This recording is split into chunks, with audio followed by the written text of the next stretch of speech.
Assalomu alaykum, hurmatli talabalar. Bugun sizlar bilan falsafaning predmeti, mazmuni va jamiyatdagi roli, falsafiy tafakkur, taraqqiyot bosqichlari va sharq falsafasi mavzusi o'rganib boramiz. Demak, mavzu mobaynida sizlar bilan falsafa tushunchasining kelib chiqishi haqida, falsafaning predmeti, maqsadi, qadimgi Misr, Bobil, Hindistondagi falsafa turlari haqida, Avestodagi falsafiy fikrlar haqida gaplashib o'tamiz. Demak, birinchi o'rinda aytib o'tishimiz kerakki, haqiqatda falsafa o'zi dunyoda eng birinchi yaralgan fan sifatida tilga olinadi. Nima deganda, barcha fanlar falsafa asosida keyin kelib chiqqan hisoblanadi. Falsafa so'zi o'zi yunon tilida demak, filosofiya, ya'ni donishmandlikni sevaman. Filo sevaman, sofiya donolik degan ma'noni anglatadi. Shu nuqtai nazardan falsafani bir qancha tarkibiy bo'linmalarga bo'lishimiz mumkin. Ularning ichida masalan ontologiya borliq haqidagi qarashlar, gnesologiya borliqni bilish haqidagi muammolarni o'rgansa, logika inson tafakkuri haqida, etika axloq haqidagi ta'limotlarni o'rgansa, estetika esa nafosat haqidagi bilimlarni o'rganadi. Sotsiologiyada esa jamiyat haqidagi qarashlar demak tahlil qilinadi. Shu nuqtai nazardan falsafaning asosiy vazifalari deydigan bo'lsak, birinchidan insonni dunyoqarashini oshirish vazifasi, ikkinchidan metodologik vazifasi, uchinchidan gnosiologik, to'rtinchidan ijtimoiy vazifasi hamda beshinchidan aksiologik vazifalari borki, bu nuqtai nazarda agar ko'radigan bo'lsak, falsafa aynan borliqdagi tabiat, jamiyat, inson va uning tafakkuridagi eng asosiy bo'lgan muammolarni o'rganadiki, shu nuqtai nazardan biz siz bilan hozir mana shu 5 ta bosqichdagi asosiy vazifalar haqida demak tanishib o'tamiz.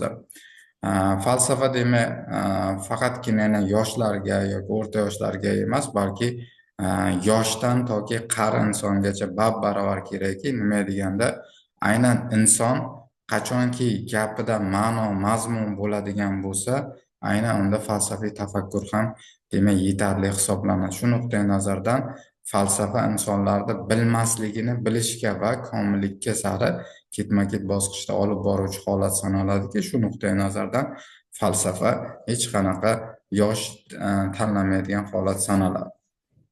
Shu nuqtai nazardan falsafani aynan ijtimoiy, tabiiy fanlar singari mustaqildir va o'zini obyekti va predmeti ham ega. Shu nuqtai nazardan aynan biz falsafani olam, jamiyat hamda odam o'rtasidagi bog'lovchi bir rishta sifatida ko'rishimiz mumkin bo'ladi. Falsafani mohiyati albatta eng asosiysi olam va odam o'rtasidagi munosabatlarda ko'zga tashlanadiki, shu nuqtai nazardan biz albatta insonni olam haqidagi sog'lom fikrlarni demak tasavvur qilishga va uni ba'zida qaysidir ma'nolarini to'g'ri anglab yetishga qaratilgan harakatlarni aynan falsafaning ta'sir natijasiga ko'rishimiz mumkin bo'ladi. Xo'p, endilikda albatta olamni asosida nima yotadi degan falsafiy qarashlar bo'yicha bir qancha javoblar bor. Birinchisi materializm, ya'ni olamni asosida materiya, moddiy narsalar yotadi degan ta'limot mavjud. Ya'ni bu yerda moddiylik ustuvor hisoblanadi. Ikkinchisi idealizm, ya'ni olamni asosida ruh yoki g'oyalar yotadi. Dunyo voqelik va rivojda g'oyalar ustuvor deyilgan ta'limot hisoblanadi. Monizmda esa monizm so'zi yunoncha monos, yakka degan ma'noni anglatadi. Olamning asosida yakka yagona sababga yoki asosga ega deb e'tibor qaratiladi.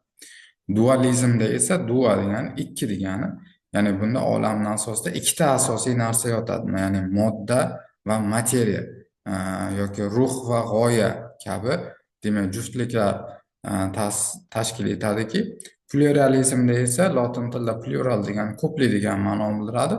Olamning asosida ko'p narsalar va g'oyalar yotadi degan fikr ilgari suriladi. Olamni tashkil etadigan insonlarni qarashlarini biz ikkiga bo'lamiz va gnostiklar hamda agnostiklar deymiz. Gnostiklar bular dunyoni bilish mumkin deydigan faylasuflar bo'lsa, agnostiklar esa dunyoni bilish mumkin emas, aniq haqiqat darajasiga to'g'ri kelmaydigan narsalar bor deydigan demak faylasuflar ham bo'ladi. Falsafada aynan dunyoni anglash, uning umumiy qonuniyatlari bilish bilan bog'liq bo'lgan masalalar juda ham ko'pligi uchun bularni biz gnosiologiya, ya'ni bilish haqidagi ta'limot sohasida ko'rib o'tamiz.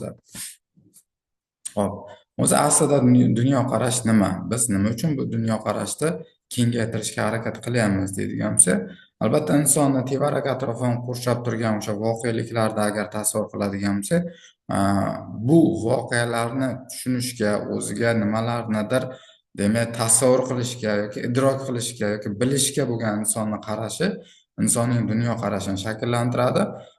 Agarda ma'lum bir guruh, partiya, millat yoki bir jamiyatni dunyoqarashi bo'ladigan bo'lsa, bu ijtimoiy dunyoqarashda bildiriladi. Shuning uchun ba'zi hollarda, masalan, ayrim millatlar haqida gapirilgan paytda bu xalq ozgina agressiv xalq yoki bu bunaqa siyosatda masalan tez ko'tarilish kayfiyati bor kabi bir fikrlar berilgan paytda aynan butun xalqqa nisbatladigan ishlatiladigan termin hisoblanadi.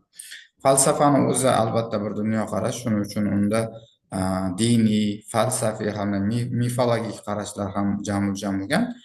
Ba'zida aytishimiz mumkin, endi hech kim mifologik qarashlarga e'tibor bermaydi-ku, bu narsa yolg'onligi hamma katta bo'lgandan keyin biladi-ku deydigancha yo'q. Ba'zida aynan afsona va rivoyatlardagi joziba insonlarni o'z-o'zidan mana shu mifologik qarashga ham yana bir xayoli ketishiga sabab bo'ladi. Shu nuqtai nazardan albatta mifologik dunyoqarashda diniy dunyoqarashda demak ilohiy qudrati bilan ham bog'lashimiz mumkin, chunki aynan mifologik dunyoqarashda ham ma'lum bir ma'noda diniy dunyoqarashga yaqin bo'lgan g'oyalar fikr qilinadi. Falsafiy dunyoqarashi bir qancha tamoyillar mavjud. Ular ilmiylik, tarixiylik, mantiqiylik, universallik, maqsadlilik, g'oyaviylik, nazariya va amaliyot birligi kabi tamoyillar borki, odatda aynan dunyoqarash shakllanishida mana shularni umumiy harakati katta rol o'ynaydi.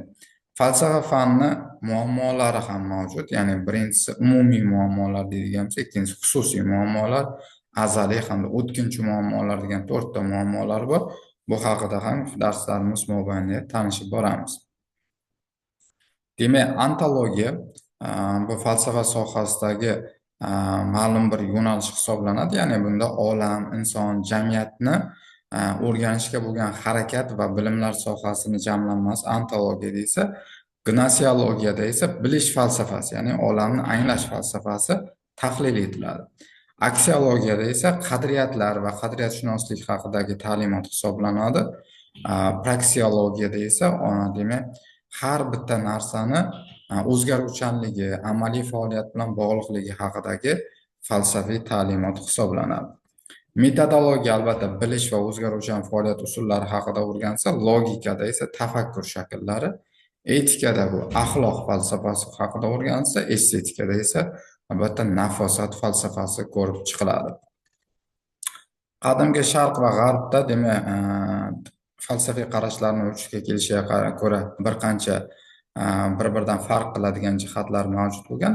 Masalan, qadimgi Sharqda asosiy masala inson muammosiga e'tibor qaratilgan bo'lsa, ya'ni inson o'zligi, axloqi, hukmdorlar bilan bo'lgan munosabatlari, diniy qarashlari kabi narsalarga asosiy e'tibor qaratilgan bo'lsa, G'arbda esa asosiy masala o'sha paytda ham natur falsafa, ontologiya, gnosologiya, estetika, mantiq bilan bog'liq bo'lgan. Ya'ni umumiy oladigan bo'lsa, Sharq va G'arb falsafasidagi asosiy bo'lgan jihat ularning qarashlari bilan demak bog'liq bo'lishi ehtimoli mavjud. G'arbda asosan falsafiy kategoriyalarda demak mohiyat, miqdor, o'rin, joy, harakat kabi holatlar belgilangan bo'lsa, Sharqda esa albatta ma'lum bir bo'laklarni tashkil etgan qismlari uni ko'rsatib o'tilgan. Sharqda aynan materiya haqidagi fikrlar haqida to'xtaladigan bo'lsak, materiya jonga xalaqit beruvchi muayyan bir omil yoki shakl bilan birgalikdagi asos sifatida e'tibor qaratilsa, G'arbda esa materiyani bir diskret tuzilishga ega, bu atomistik deb ataladigan atom sifatiga ega bo'lmagan zarralar sifatiga e'tibor qaratilgan.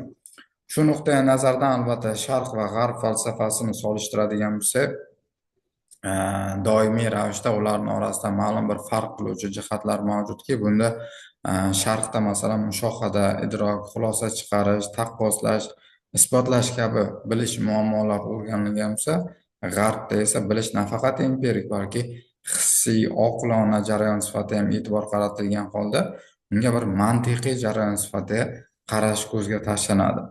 Endi albatta bu jarayonlarni tahlil qiladigan bo'lsak, qadimgi Hindiston yoki qadimgi Xitoyda ham o'ziga xos bir falsafiy maktablar mavjud bo'lgan va bu maktablarning ta'siri natijasiga bugungi kunda ham demak ularda aynan mana shu o'zini maxsus bir ilmlar bilan shug'ullanadigan insonlar hozirgi kunga qadar saqlanib qolgan va demak o'z faoliyatini rivojlantirishda davom etayotgan hisoblanadi. Ayniqsa Vedalar haqida yoki chakralar haqidagi ularning bilimlari hozirgi kunga qadar olimlarni demak mushohada yuritishga undovchi eng katta bo'lgan masalalardan biri hisoblanadi.